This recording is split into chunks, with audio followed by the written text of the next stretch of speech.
Қайырлы кеш көрермен. Хабар арнасында алғашқының бәрін айтамыз. Кейіпкердің өміріне бойлайтын, көрерменнің де көңілін ойлайтын алғашқының қымбатты қонағы. Ол театр актері. Ол тамашаның тарланы. Ол бес баланың әкесі. Ендеше қарсы алайық. Қазақстан Жастар одағы сыйлығының иегері, Қазақстан Республикасының еңбек сіңірген қайраткері, актер Асылбек Боранбай. Ассалаумағалейкум аға. Уағалейкумассалам. Қалыңыз қалай? Амансыз ба, ыңғайлы ма? Өте ыңғайлы. Аға, бағдарламаның барысында сіздің алғашқы қадамдарыңызбен танысамыз. Алдыңызда 6 есік. 6 есіктің әрқайсының өзіндік тақырыбы бар. Ар жағында сіздің алғашқы қадамдарыңыз жасырылған. Бағдарлама соңында қымбатты көрермен, бүгінгі біздің кейіпкеріміз Асылбек мырзамен міндетті түрде осы уақытқа дейін, осы жасына дейін істемеген бір қадамды бірге басамыз. Келістік пе? Келістік. Қарсылық жоқ қой? Қарсылық жоқ. Ендеше алдымызда 6 есік, қай түсті таңдайсыз? Сарыдан бастайық. Сарыдан бастайық. Сары есіктің тақырыбымен таныссақ. Қасыңа бара алмадым. Бұл енді мен ойлаймын, сол алғашқы махаббатымды, сүйіктімді кездестірген кездерім шығар. Алғашқы махаббат па? Енді солай, алғашқы махаббат. Алғашқы махаббатыңыздың есімі кім? Есімі өзімнің өмірлік жұбайым, өмірлік серігім Гүзел Еркінқызы. Нақты әрі соңғы жауабыңыз ба? Нақты әрі соңғы жауабым. Есікті ашқан кезде басқа махаббат шығып қалмас? Жоқ, ол мүмкін емес. Алдыңызда ағалар көп болды. Қасына бара алмаған, батылыңыз бармаған.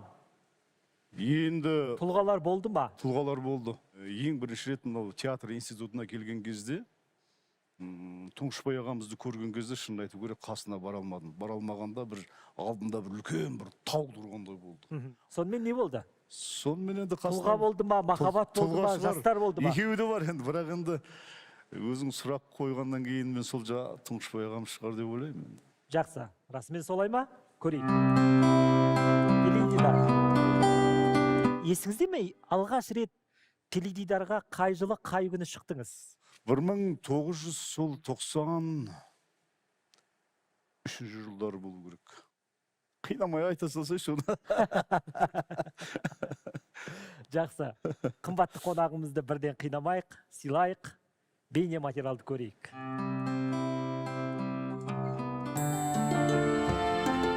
Бұл Горький паркі біздің жастық шағымыздың куәсі деп айтуға болады. Айлығын алған кездерде маған шоколад алып келіп, осында қыдыртып, одан кейін жаңағы сомның алдында Арбатқа барып тұратынбыз. Бос уақыттарымызда театрға барамыз, Арман кино театрына барып қыдырып тұратынбыз ол кезде. Туған күнде таныстық. Мен ол кезде 3-ші курс оқимын. Ол Асылбек қолы босаған кезде келеді, бөлмеде қыздар жиналып гитарамен ән салады. Сол кезде бәрі хит болып атқан әндердің бірі Алтайдың ар жағынан келген ару. Сол өлең маған қазір дейсім, менің бір жастық шағымыздың бір естелік сияқты болып сол өлең құлағымызда қалған. Көбінесе Асылбек сенің мамама ұқсатады. Менің мамамның да міне сондай тік, бір сыдырғы былайынша айтқан кезде. Күйеуің мінезі қиын шығар деп айтып жатады да, қатал ғой депші. Мен айтам, түрі қатал көрінгенмен Асылбектің өте жүрегі жұмсақ, мейірімді, балажан. Әппем анаммен ақылдасып, осындай тұрмысқа шығам. Актер деп айтқан кезде мамам айтатын, олардың өмірі деген қиын, ертең онымен қалай тұрасың, ол ертең гастрольдік сапарға кетіп қалады, себебі сен өзің жаңыз қаласың ба деген сияқты. Екінші әппем бар, Гүлғайша деген.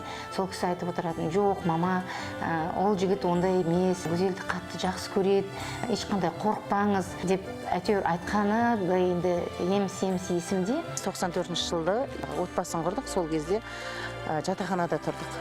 Жатақханада ол кезде өнер адамдарының барлығы тұратын. Сосын кішкентай ғана бір бөлме. Сонда Асылбек айтатын, мен балаларыма жаңағы жатақхана дегеннің не екенін мен көрсетпеуім керек. Біздің бөлмеде енді ең алғашқы бір черно-белый телевизорымыз болды. Телевизорды ол кезде бізге қазір сол театрда істейтін бұрын Ғани Құлжанов дейтін актер бір кісілер көшетін болып, сол кішілерден Асылбек екеуі бірінші телевизор алып келіп, арзан бағада кішкентай ғана жаңағы сырты мебельный дейміз ғой, сондай бір холодильнигіміз и бір черно-белый телевизорымыз болды ше. Ең бірінші ол кісіде 2 бөлмелі болған. Сонда сол 2 бөлмеде өзінің қарындасы бар, өзінің інісі бар. Мен 2 қыз, біз жаңа, мен әпкем, мен бармын. Сонда өздері бар, өзінің бала шағасы бар. Бір сол кездегі 2 бөлмелі үй, шынымды айтсам, бір үлкен 2 стадион сияқты болған. Есіме түсті. Бәрін түсіндіңіз бе? Есіме түсті. Ғани Құлжанов екеуміз осы бір ең бірінші жатақханаға келген кездегі ең бірінші алған осы бір дүниеміз осы телевизор болды. Ал қасыңа бара алмадым деп неге қойдық? Қасыңа бара алмадым деп солай еліме шығар енді. Жаңа бейне материалдың барысында айтып қалды. Қасыңа бара алмадым деп әндетеді екенсіз. Алтайдың ар жағынан келген ару. Ар жағынан келген ару, жалт етіп қарағаның емге дәру, шіркін мөп-мөлдір жанарым ай дейтін. Алтайдың ар жағынан келген ару. Бір көрген кезде шын айту керек, бір жүрегімде бір жылы сезім пайда болды. Сол осы жұбайыменен ең алғашқы танысқанымыз, жүргеніміз, бір-бірімізді түсінгеніміз, бір-бірімізге деген сүйіспеншілігіміз, махаббатымыз әлі менің жүрегімде. Мен әлі күнге дейін өзімнің жұбайымды шын айту керек, 18-дегі қыз сияқты әлі күнге дейін алақанымды аялап, құрметтеп, қадірлеймін. Бір жұбайдан бір жолы болған жігіттердің бірімін.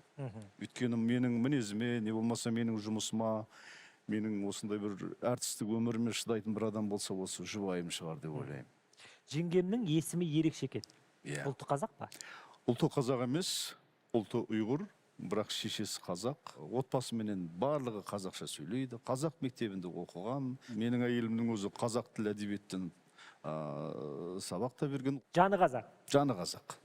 5 баланың әкесісіз. 5 баланың әкесі. Ертең балалардың бірі өзге ұлтқа тұрмысқа шығам, немесе өзге ұлттан келін алам десе қалай қарайсыз? Қандай бір ұлт өкілі болмасын, мұсылманның қызынан, не болмаса мұсылманның жігітіне тиіп жатса. Яғни аралас некеге қарсы емессіз. Енді бір қатты бір қарсылығым жоқ, бірақ дей тұрғанмен де өзіміздің қазақтан алған дұрыс қой. Сіздің жағдайыңызда махаббат бәрін жеңді ғой. Жеңді. Құда болдыңыз. Алғаш құда болудағы сезім қандай? Құданың рөлін ойнағанда қатырасыз. Ең бірінші қызым осы әселім тұрмысқа шығады дегенді естіген кезде әлі күнге дейін есімде бір жыладым мен. Кейін үйрендік, Аллаға шүкір, қазір немерелеріміз бар. Бірақ дей тұрғанмен де құда болу оңай емес. Аға, әкенің рөлін ойнайтындар бар үйде. Әке болатындар бар. Сіз кімсіз? Мен өзім үлгі болуым керек. Бірінші өзімді жөндеп барып, сонан кейін барып ақыл айтуым керек қой деп ойлаймын. Сондықтан да мен бір ешқашан бір Құдай сақтасын, балаларыма бір оғаш мінезімді, не болмаса бір қисық жүрісімді ешқашан көрсетпеуге тырысамын. Қыздарыммен сырласам, керек болатын болса, қыздар өздерінің аналарын айтпайтын дүниені маған айтады мысалға. Ал балам енді ұл бала ғой. Еркелесе кейбір кезде кәдімгідей ұрсып та аламын, ақылымды айтып та аламын. Шапалақпен шарт еткізуім де мүмкін. Ондай да болады. Ондай болады ғой. Өнер адамы екінің бірін ақсатып алады. Отбасында көңіл бөлсе, өнері қалады. Өнерін биікке шығарса, отбасы қалады. Сіздің жағдайда қалай? Менде мынада бір қағида бар. Жалпы сенің жұмысың, сенің тірлігің жақсы болу үшін, әрбір ер азамат өзінің отбасындағы дүниесі жақсы болу керек. Сен үйіңнен көңіл күйің дұрыс болмай шығып, сахнада дұрыс өнер көрсетемді, ол өтірік нәрсе. Тамаша. Келесі қадам. Есік таңдайық. Қай түске тоқталамыз? Көк. Қуаныш пен өкініш. Ең бірінші қуанышым ол менің театр институтына қабылданып, сол институтты оқып жүріп, 2-ші курста Мұхтар Әуезов атындағы ұлттық драма театрының әртісі атану. Тұңғышбай ағамыз қолымыздан жетектеп алып, сол театрға барғанда қуанышым шығар деп ойлаймын.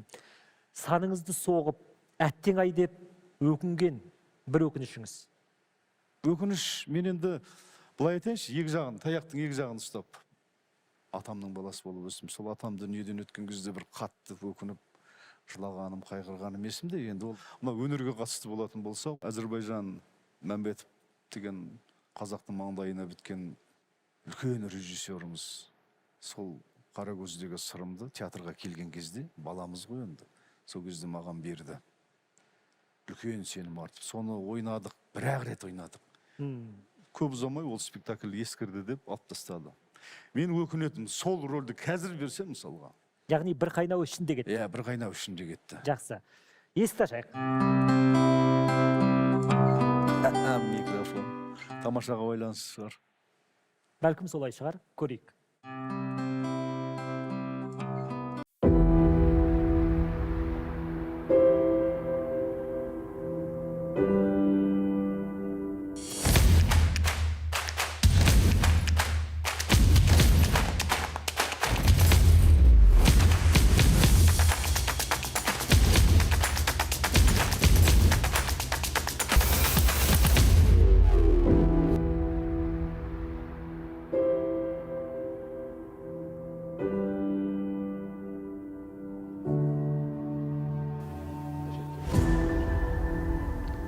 Алғашқыда алғашқының бәрін айтамыз.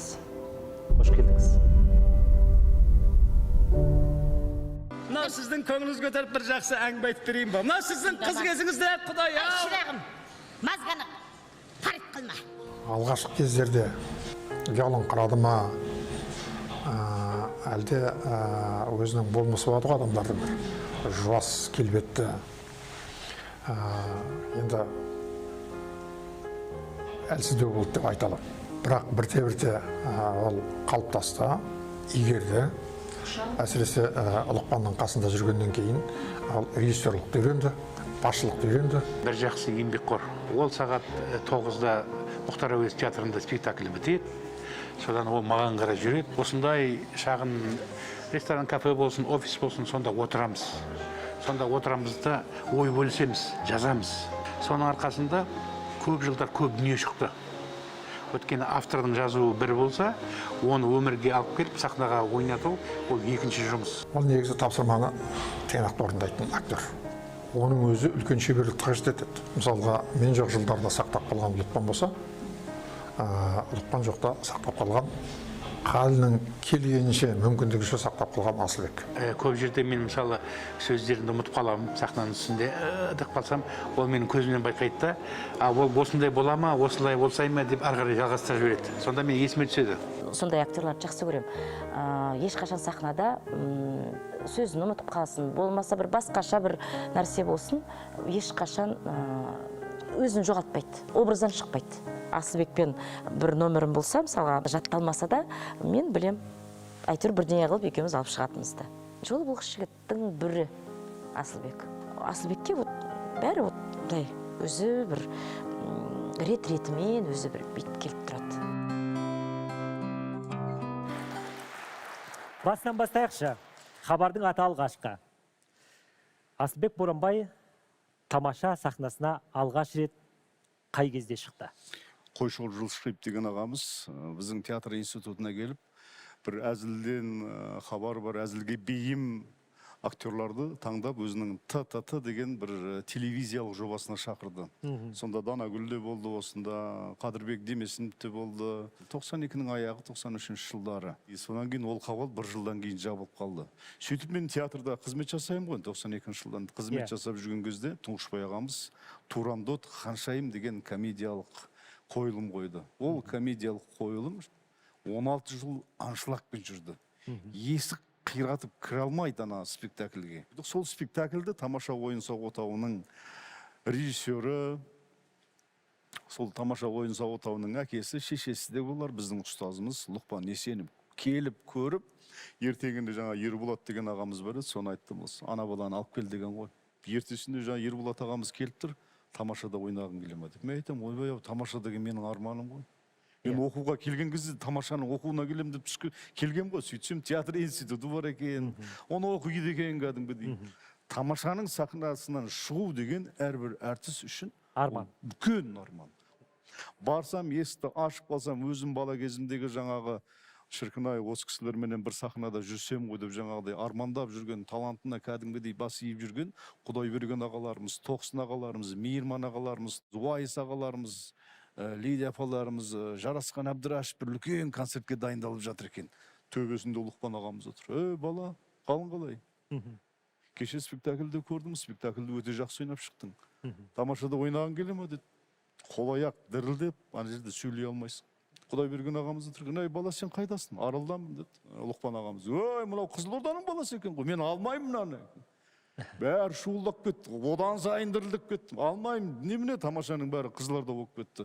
Құдайберген Қызылорда, Мейірман Қызылорда, Жарасқан Қызылорда. Сөйтсем Жарасқан ағамыздың айтатыны ғой, Лұқа, сіз Оралдансыз, мына жас бала Аралдан. Екеуіңіздің араңызды бөліп тұрған бір ақ әріп қой, о мен ағой дейді да маған. Баланың меселін қайтармайық, бала келген екен алайық деп. Сөйтсем қалжыңдап тұр екен ол кісі. Жаңа мені қорқыту үшін. Содан сынақтан өттік. Бірінші тамашаға қатысқан кезде менің бағыма қарай Алла өзі бұйыртты ау деймін, бір жақсы интермедия келді Құдайберген ағаларымызбен. Я не болды дейтін бір кезінде бір ойынымыз болған, бір қайыршыларды ойнайтынбыз.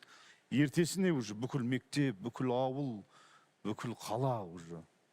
Ей, тамашаның артысың ғой, кешеге не болды? Сен ба ойнаған? Мен, таксиге мінесің, бесплатно. Базарға барсаң, бір ойынды арқалатып жібереді. Содан кейін мен ұялатын болдым базарға баруға. Енді бесплатно ала беру ұят қой, тегін. Тамаша туралы әңгімемізді ары қарай өрбіту үшін тағы бір бейне материалды көріп алайық.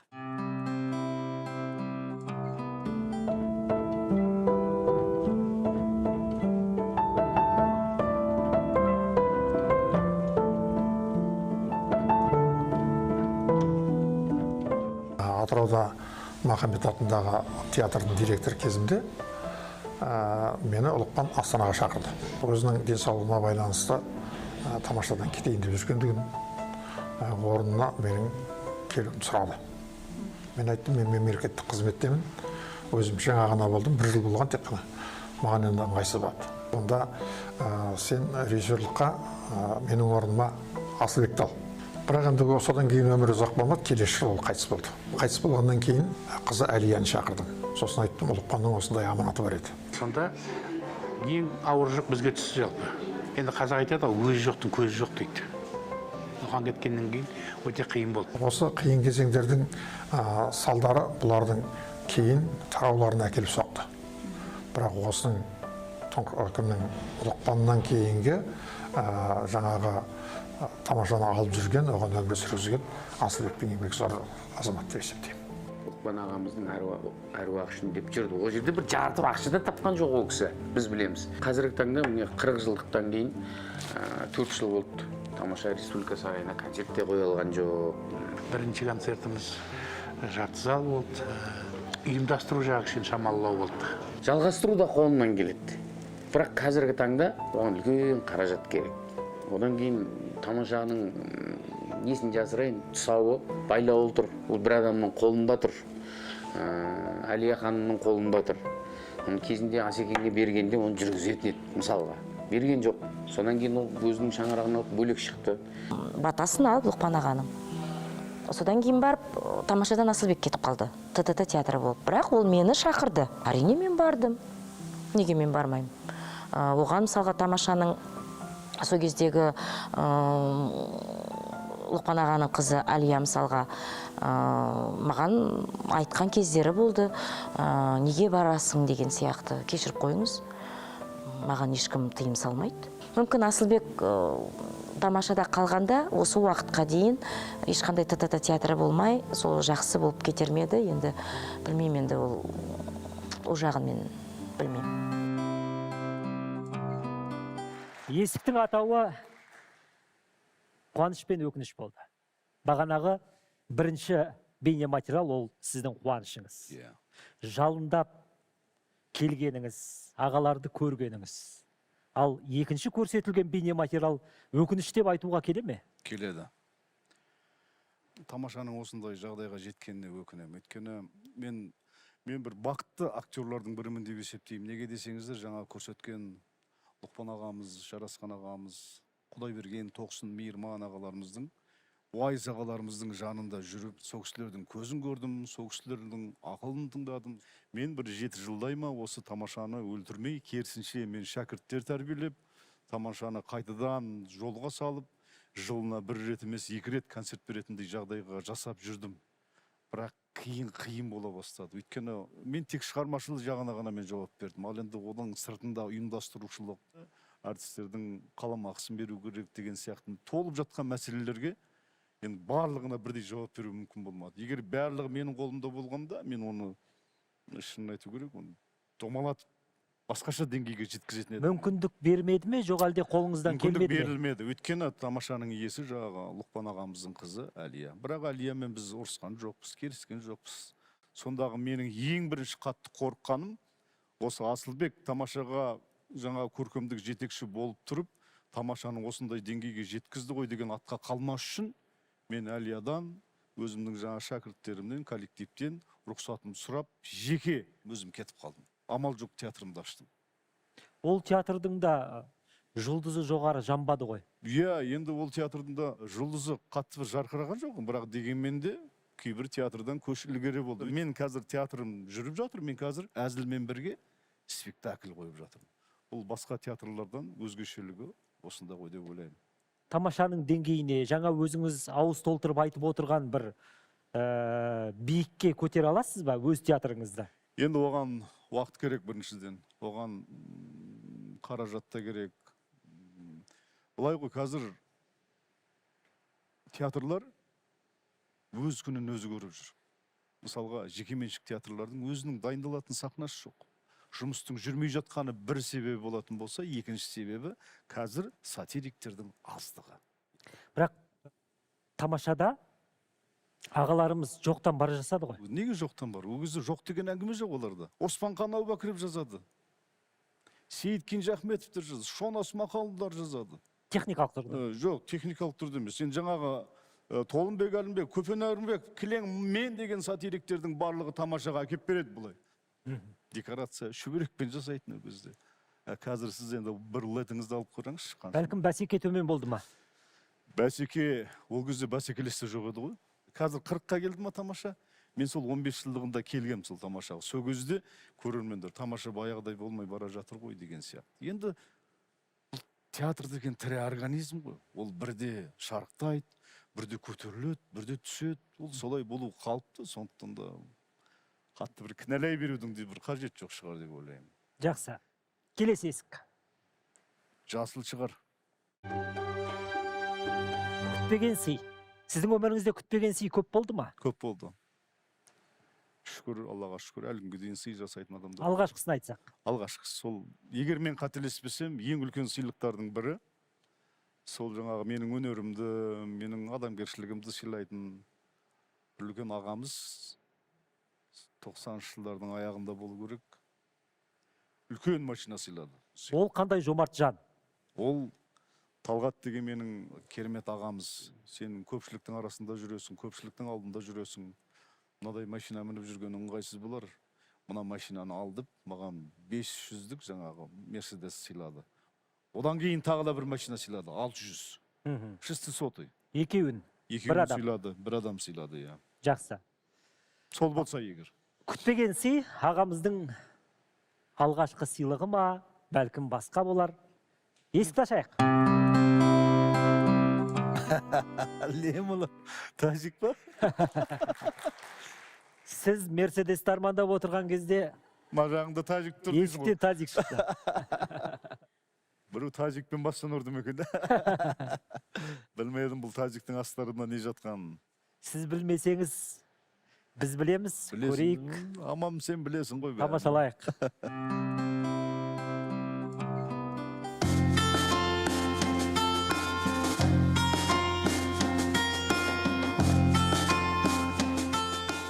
Бір мен 5-ші классқа дейін жақсы оқыды. 6-7 класстан кейін бұзық балаға айналды. Балдарға араласып темекі шекті. Оны сезіп қалып, жақсылап тұрып ұрдым. Тағы да сол балдармен ойнап жүріп, сондағы бір зодиак деген жаңа балалардың ойыны ма, білмедім енді оны. Сонысына қатысты тиындар жоғала бастады. Сол тиындар жоғала бастағаннан бастап тексере бастадым. Мектебіне барып айтып, кейін ол милицияларға ұсталып, балдар, менің балам аман-есен құтылып кетті. Сонан кейін қайталанған жоқ.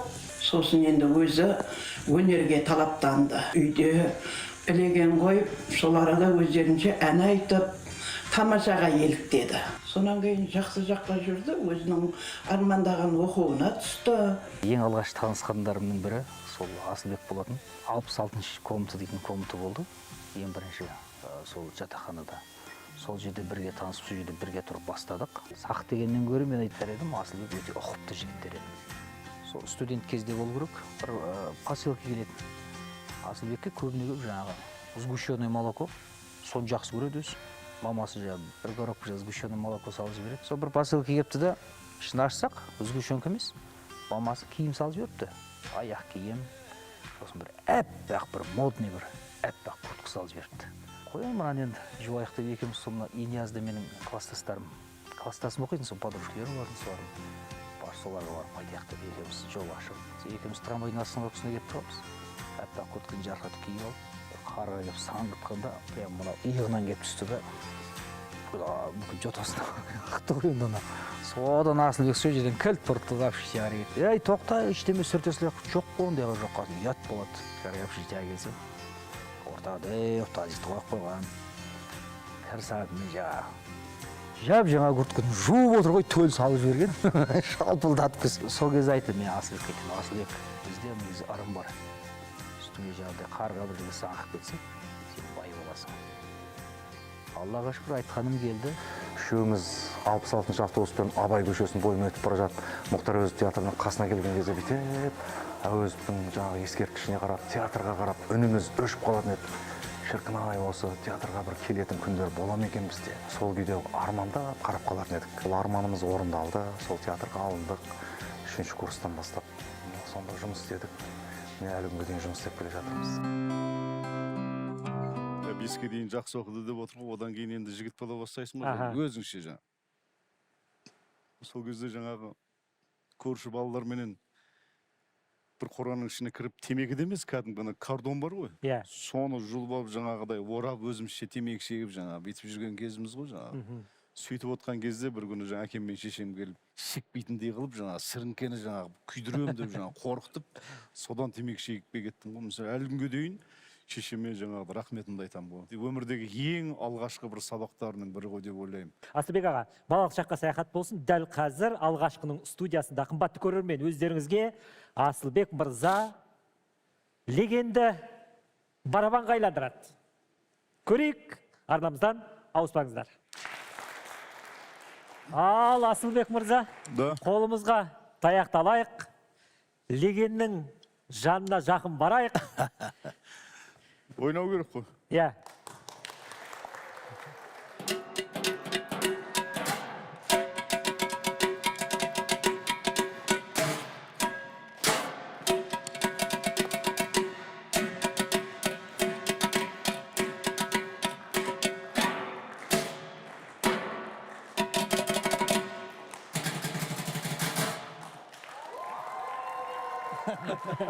Қымбатты көрермен, бұл Асылбек мырзаның бала кезіндегі барабан еді. Алғашқыда есін алды, балалық шаққа саяхат жасады.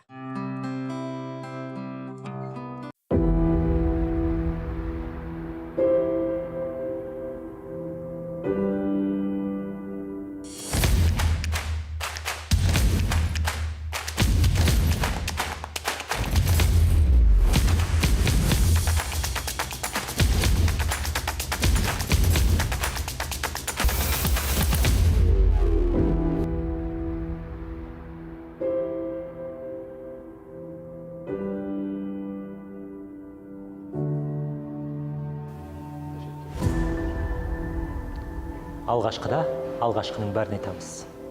Қош келдіңіз.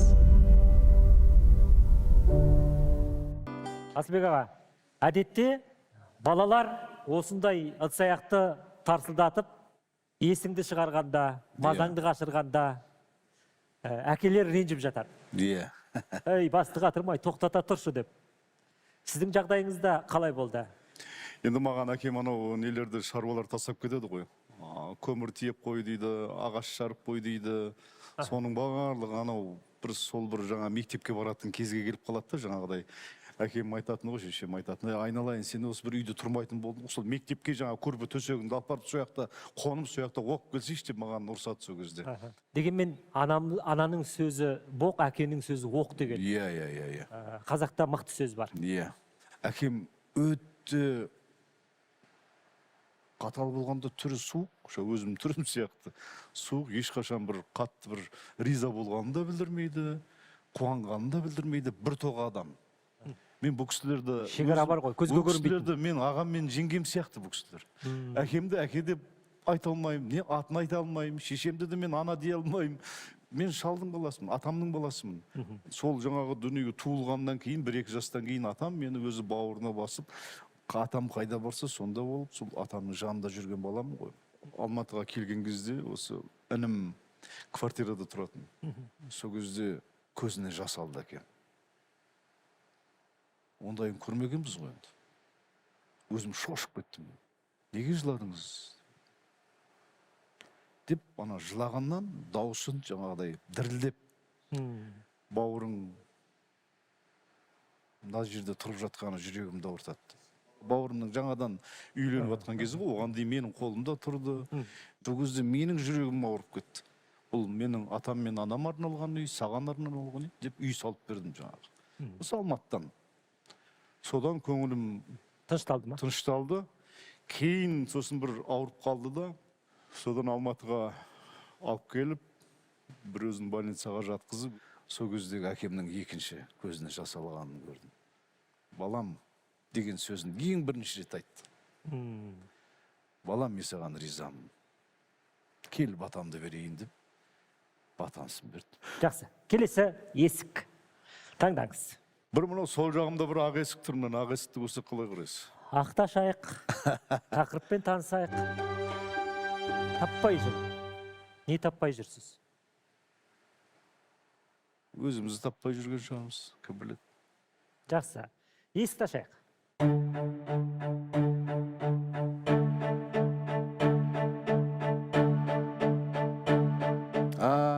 Дұрыс. Театр киімлікштен басталады. Сондықтан да осы тәмсілді бізде қолданып көрдік. Бейне материалмен танысайық.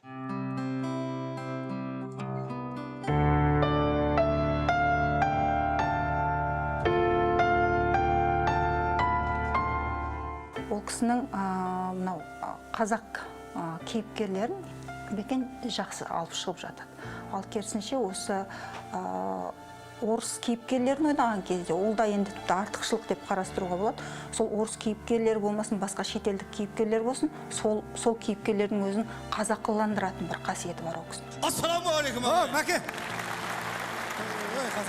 Қойыңыз енді, болмайды уақыт. Сонысымен бір жағынан бір ерекшелік те болып көрінеді, бір жағынан ол кемшілік те болып жататын кездері бар. Асылбек Боранбайдың қайсы бір рөлдерінде осы тамашада ойнап жүрген рөлдерінің бір театрда образдарына сүйреп алып келген бір көріністері болады. Актердің қалып қозғалысы дейміз, яғни қайсы бір қол сілтесі болмаса, жаңа көзін жыпылықтата беру, болмаса көзімен ар жаққа қарай беру деген сияқты, болмаса жаңа мимикалық бет қозғалысының қайсы бір жаңағы тамашада көрсеткен элементтерін театрға да алып келеді. Сонымен қатар дауыс интонациялары, үндік ерекшеліктерінде сол тамашадан келген рөлдің қайсы бір тұстарында қайталанып жататыны, ол енді актердің ізденіс деңгейіне бірден бір қатысты мәселе деп ойлаймын. Асылбек Боранбаевпен мен 2010 жылы «Кішкентай» деген фильмде ең алғаш рет жұмыс істедім. Асылбектің өзінде ең алғашқы фильм осы болу керек. Ол бір ғана типтегі актер деп мен айтпас едім оны. Мәселе оның өз режиссерін табуында деп ойлаймын. Театрда ойнап жүрген, болмаса әлгіндей Әзиз-Ақ саласында ойнап жүрген адамдар, актерлар, яғни олар міндетті түрде киноға келгенде тосырқап қалады. Ол анық нәрсе. Өйткені кино мен театр болмаса Әзиз-Ақ алаңы ол екі дүние. Бізде бұндай қиыншылықтар әрине болды. Кейбір жағдайда эмоцияға беріліп кететін сәттері болды. Кейбір жағдайда әсері ойнайтын сәттер. Кейде бір бедерлі, аса бедерлі, ярко выраженный дейді ғой. Солай ойнауға тырысқан кездері болды. Оны біз кейіпкерімізге сай жонып, қырнап, оны басып отырдық. Танысып қоялық. Менің атым Бақытжан. Кішкентай. Кішкентай? Жақсы ат екен де. Егер Асылбектің үнінде пафос болса, бұның бәрі сахнаның әсері. Өздеріңіз білесіздер, сахнаның сонау ең соңғы қатарына жеткізу үшін айқайлауына тура келеді.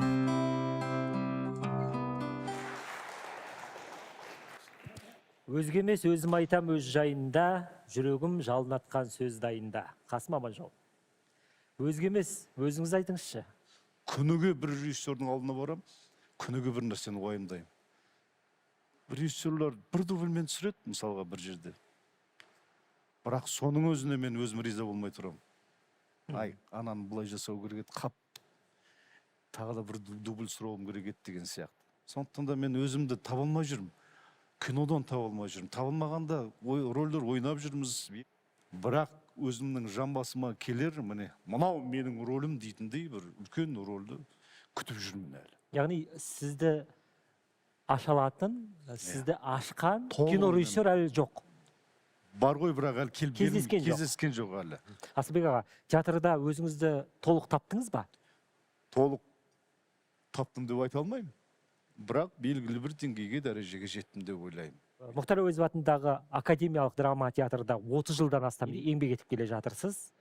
Басқа театрға ауыса аласыз ба? Жоқ. Неге? Әуезов театр, ол менің екінші үй. Менің екінші шаңырағым. Сол театрымнан Құдай ажыратпаса екен деп ойлаймын. Сізді басқа театрларға шақырды ма? Мені басшы ретінде шақырды. Бір облыстың әкімі шақырды, осы өнерді басқарасыз ба деп. Сосын театрға шақырды, басқа облысқа. Сосын Алматыда бір үлкен театрға атын айтпай қояйын, көркемдік жетекші болыңыз деп шақырды. Мен бармадым. Өйткені мен әлі сахнада өзіме жұмыс жасауым керек әлі. Өзімді әлі жетілдіруім керек әлі. Сіз қатарлы, сіздің замандастарыңыз әзіргі уақытта бір театрды басқарып отыр. Көркемдік жетекші. Кейбір облыстарда мәдениет басқармасын басқарып отырған замандастарыңыз бар. Қатарымнан қалып бара жатырым деп ойламайсыз ба? Мен өзімнің сүйіктісіме айналысып жүрмін. Біріншіден бос жүрмін деп айта алмаймын. Театрым бар, кином бар, өзімнің басқа да тіршілігім бар, әйтеуір Аллаға шүкір. Ал сіздің жаңағыдай көмегіңіз керек деп қазір бір ұсынса, мысалға, ойланып көруге болады. Жақсы. Кинодағы алғашқы рөліңіз Кішкентай фильмінде Данияр Саламат режиссер, тоқталдық, шет жағасын көрдік. Енді келесі есікке кетсек. Екі түсті есік қалды, күлгін және қызыл. Күлгінді таңдайық. Алыстап кетті аурасында, білмедім. Жақсы, есікті ашайық. Менің әскерге шақырылған кезім шығар сол есіме. Әскер қатарында болдыңыз ба? Жоқ, болған жоқпын. Жақсы, көріп алайық. Көрейік.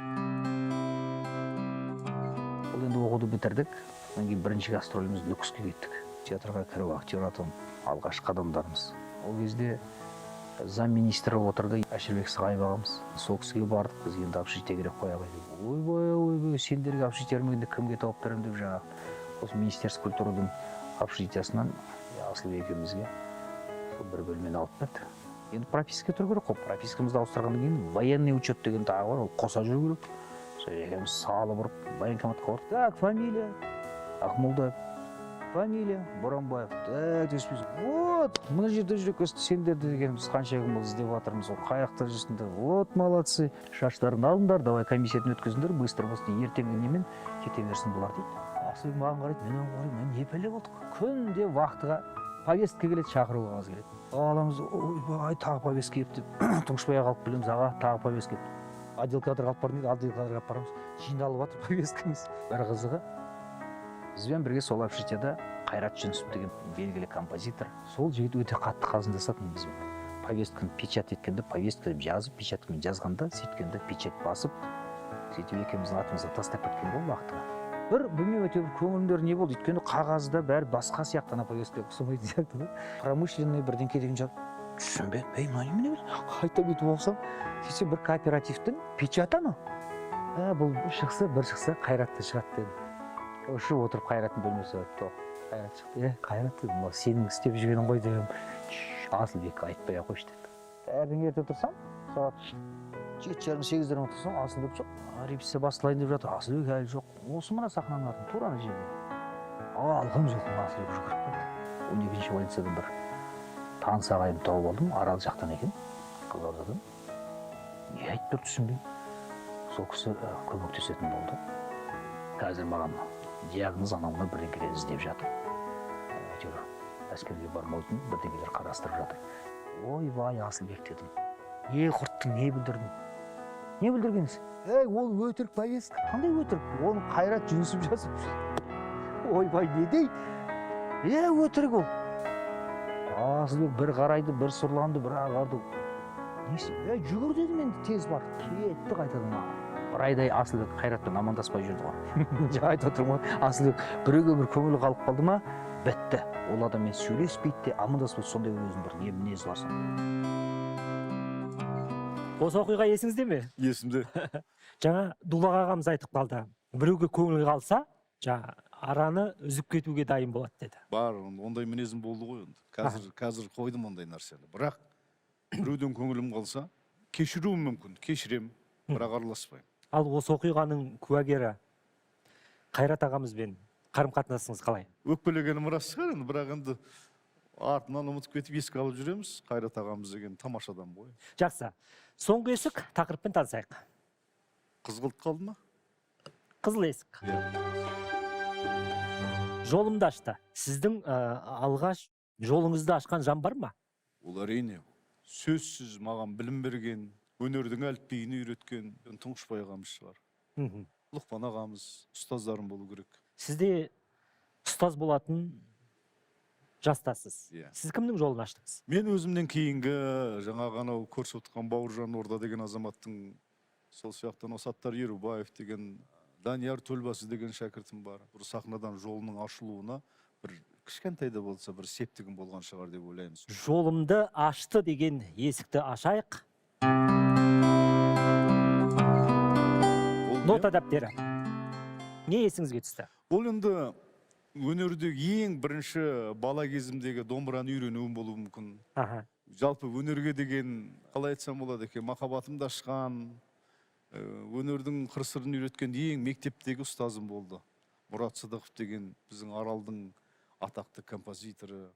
Алғашқы домбыраны қолыңызға ұстатқан ақсақалмен біз хабарластық. Хал жағдайын білдік. Өкпесі бар шығар. Өкпелеп жүр. Өкпелейді ғой.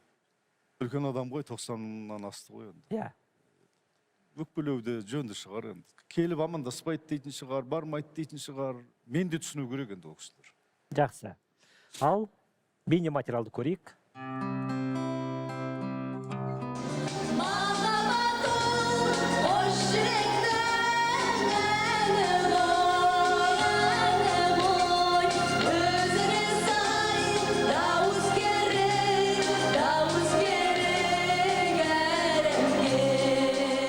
Жүрегі жұмсақ зат қой Асылбек деген. Жүрегі нәзік. Жалпы олай дейтін себебім, актерлықпен қатар негізі Асылбектің композиторлығы да бар. Ән шығарады Асылбек.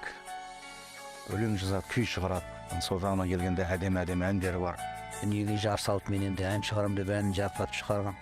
Болса да, бірақ Асылбектің студент кездерінде шығарған, одан кейін де шығарған лирикалық әндері бар. Қайрат көрермен көзайымына айналды. Қайраттың бүгінгі шығармашылық ізденіс туралы не айтар едіңіз? Шынын айтқанда Қайрат менің алдыма келген кезде 7 жасар кішкентай ғана болады, осындай ғана әкесімен келіп, Лұқпан Жолдасовтан менің бір әнімді естіп, соны аға айтайыншы деп алдыма келген еді сол кезде. Ол Мұхтар ағамыздың сөзіне жазылған бір ән еді. Махаббат мұңы әні, бұл әнді Саят Медеуов ағамыз айтқан болатын. Маған бұл ән қатты ұнаған болатын әкеме. Ал Саят ағамыз біздің үйге жиі келіп тұратын. Сонда Саят ағадан сұрағанында бұл ән жазған Асылбек Боранбаев ағамыз композитор деген кезде біз сол кісіден сұрайық рұқсатын деп, маған сол кісіден рұқсатын сұрап алып берген. Ол ән менің бағымда ғана емес. Ол ән менің осы өнерге деген талпынысымды ашты. Үлкен ағалардың батасы маған деген шабыт берді. Осы Қалбат деген бауырымыз үйге звондап аға сіздің әніңізге айтсам қалай қарайсыз дегеннен кейін кішкентай баланың бүлдіршіннің көңілін қайтаруға ақылым жетпеді. Осы жігіт бір қаласа өшпара бір жұлдызы болады деген ойдамын. Мүмкін бәрі сол моменттен бастап мен мүмкін халықтың көзіне түсіп осылай биікке шығып жатқан жеріне сол шығар. Сондықтан мен қуанамын. Махаббат мұңы әні де сөзі де маған өте қатты ұнады. Нағыз махаббат мұңын айтуға мен асықпын. Жолын ашты деп айтуға болады ғой? Болады ғой. Қайрат Нұртас бауырыңыз сізге сәлемін жеткізді. Рахмет. Алғысын айтты. Енді менің өзім таңғалдым. Осы бағдарламаны әзірлеу барысында сіздің композиторлық қырыңыз мен үшін жаңалық болды. Жақсы, дәл қазір алғашқының студиясында домбыра алдырсақ, болады. Студия көрермендеріне және бізді көріп отырған телекөрермендердің құрметіне бір әдемі әнді тарту етесіз бе? Күй орындап бересіз бе? Күй тартып берейін. Бір қыран қанаты деген күйім бар, соны тартып берейін сіздер. Авторлық. Авторлық. Тамаша.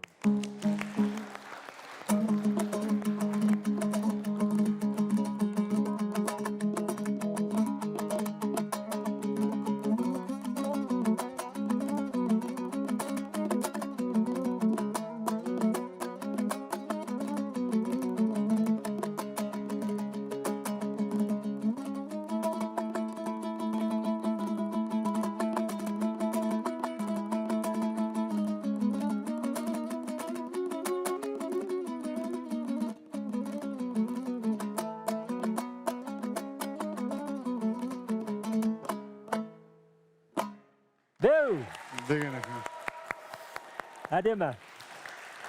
Жұп болсын аға. Тағдырыңды қатыгезде сараңды, сен сүйгенмен ол сүймесе шараңды.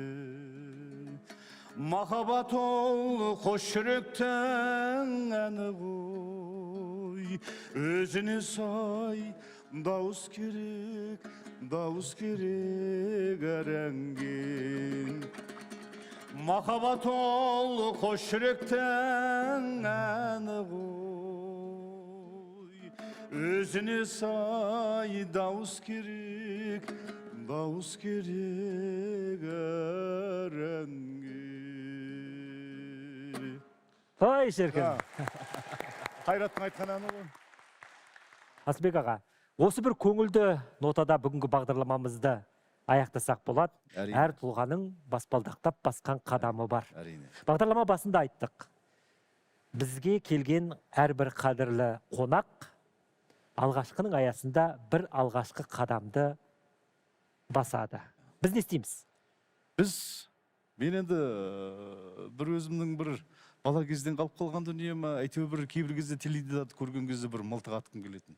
Қалай тигізеді, қалай дәлдейді аспандағы нәрсені деп қатты қызығатынмын да. Бұрын соңды қолыңызға қару ұстап көрдіңіз бе? Жоқ, негізі қару ұстап, қаруға деген менің қызығушылығым мүлде жоқ. Қолына қару ұстап көрмеген адаммен бірге ату алаңына барудың өзі қорқынышты. Бірақ қонақ қаласа, аман неге тартынып қалады. Кеттік.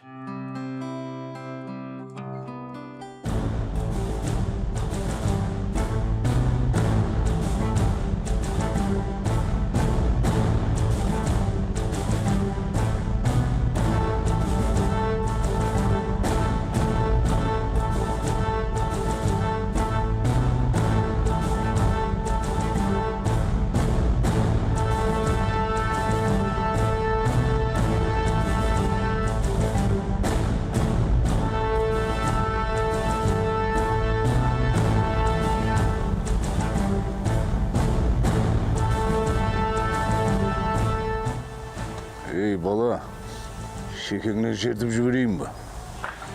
Ойланыңыз. Жігіттер, бұл жердің ережесі бар. Ұрсудың қажет жоқ.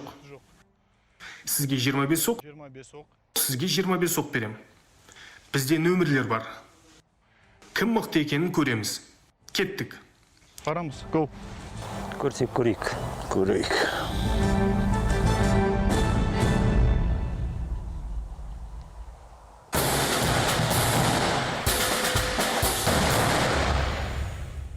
Чтобы начать стрельбу из ружья 12 калибра гладкоствольного. 12 калибрлі шолақ мылтықпен атысты бастау үшін аяқты иық деңгейіне қою керек. Оқты дайындап сақтандырғышты алып, қаруды жабу керек. Денені алға қарай еңкейтіп, атуды бастаңыз. И начать стрельбу.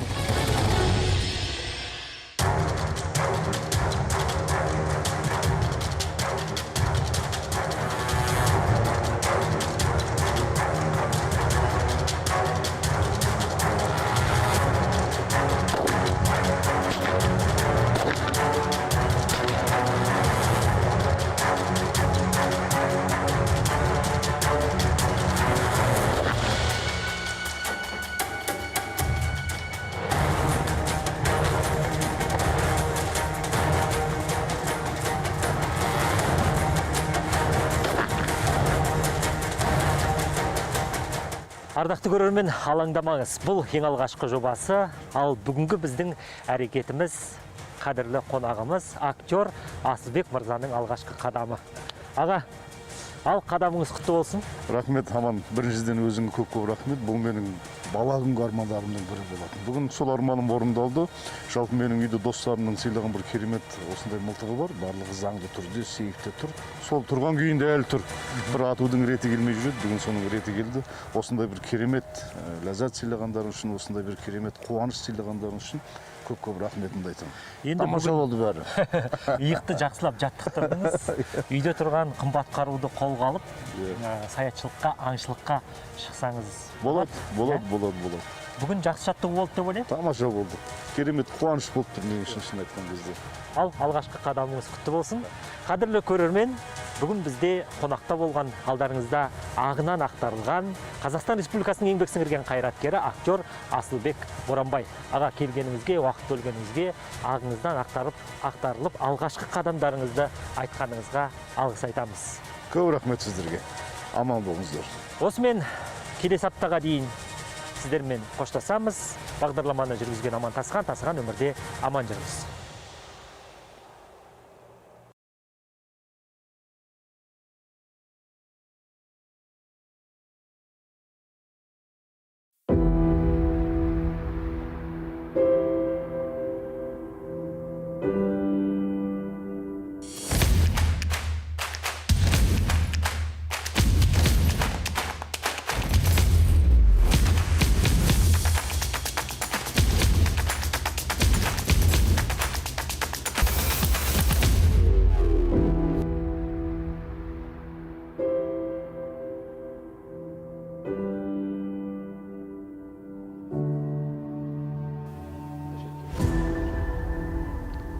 Алғашқыда алғашқының бәрін айтамыз.